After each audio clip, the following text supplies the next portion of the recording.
नमस्कार, मैं सत्येंद्र प्रसाद सिंह, आपका अपना होस्ट एंड दोस्त। बहुत सारी बातें ऐसी होती हैं कि लोग भ्रमित हो जाते हैं। क्यों ऐसा होता है कि लोगों के साथ जीवन में इतने भ्रम हो जाते हैं? सब बढ़िया होते हुए भी लगता है कि कभी कभी कुछ खराब चल रहा है। केस मुकदमों में तो खास करके लोगों को ये फीलिंग्स आने लग जाती है कि आखिर क्या ऐसा हो रहा है कि मेरा केस ख़राब हो जा रहा है। कभी मेरे जितने भी क्लाइंट्स आते हैं और उन लोगों के साथ सिर्फ एक ही समस्या रहती है, वो केस से सिर्फ जीतना ही नहीं चाहते हैं, वो जल्दी से जल्दी जीतना चाहते हैं और ये हड़बड़ी शायद उनको भारी पड़ती है।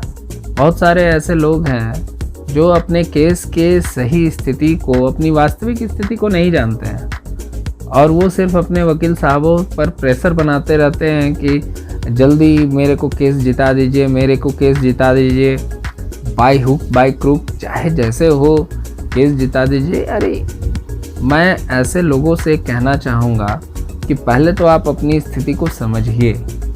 आपका केस है क्या, किस स्टेज का केस है, इसकी ग्रेविटी क्या है, तब इसके बारे में आप कोई निर्णय लेना सुनिश्चित कीजिए।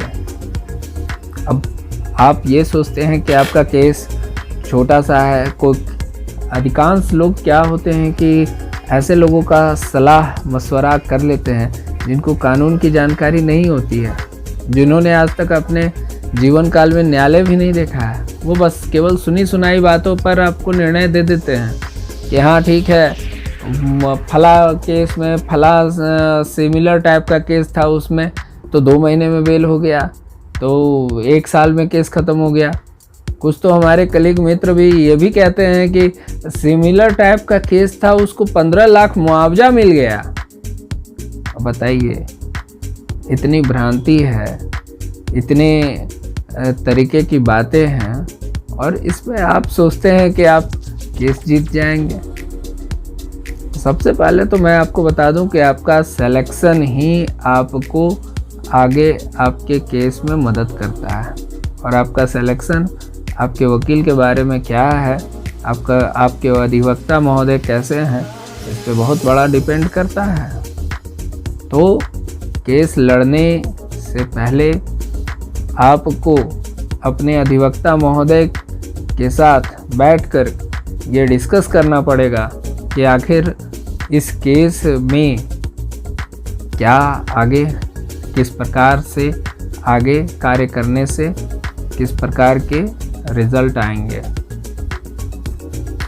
और अगर आप पहले से इन सब चीज़ों की तैयारी नहीं करेंगे तो केवल और केवल आप अपने अधिवक्ता महोदय के ऊपर ही दोष मढ़ते रह जाएंगे कि हमें तो उस वकील ने हरा दिया या उस वकील की लापरवाही की वजह से हम केस हार गए। केस ध्यान रखिए कि मुवक्किल लड़ता है, वकील केवल उसकी सहायता करता है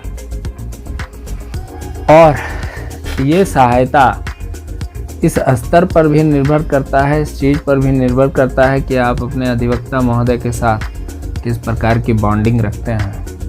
उनसे सारी बातें बता के रखे हैं, उनसे कोई फैक्ट्स नहीं छुपाए हैं, उनको अपने जो भी केस में सपोर्टिव चीज़ें हैं आपने उनको सब कुछ दे दिया है।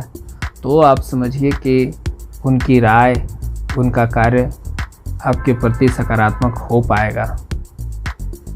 केवल अनावश्यक प्रेशर बनाने से, शीघ्र कराने से आपको बढ़िया रिजल्ट आ जाए, ये कहना मुश्किल है। हमारी न्यायपालिका न्याय देने के लिए बैठी है, न कि आपके उलझनों और सुलझनों को सुलझाने के लिए।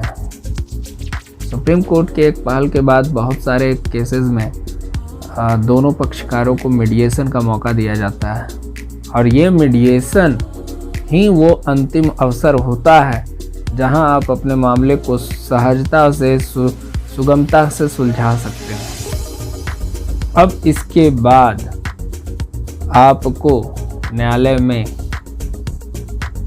फिर इस प्रकार का मौका मिलना या न मिलना, ये सर्कमस्टेंस के ऊपर निर्भर करेगा। तो ऐसे मामले जिनमें सुलह हो सकती है, जहां सुलह किए जा सकते हैं, और अगर बहुत ज़्यादा प्रतिकूल प्रभाव ना पड़ता हो तो सुलह करके मामले को ख़त्म कर लेना ही श्रेयस्कर होगा, यदि शीघ्र निपटारा चाहते हैं तो।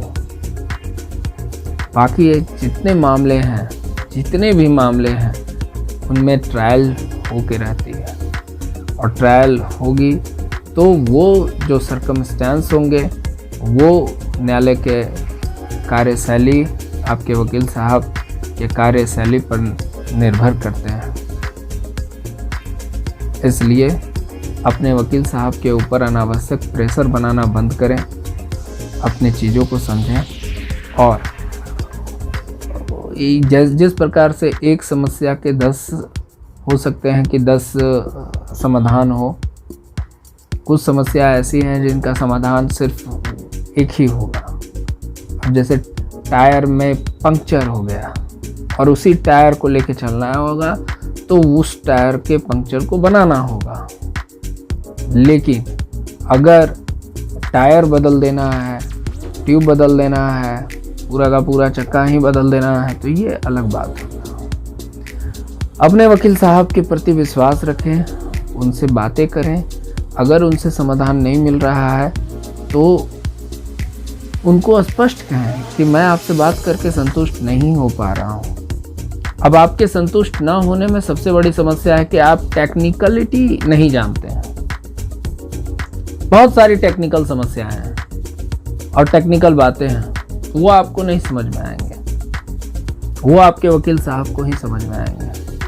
और आपको सुनना है केवल हाँ या ना में, आपसे हो पाएगा, नहीं हो पाएगा, कितना जल्दी हो जाएगा, अगला डेट में हो जाएगा, नहीं होगा।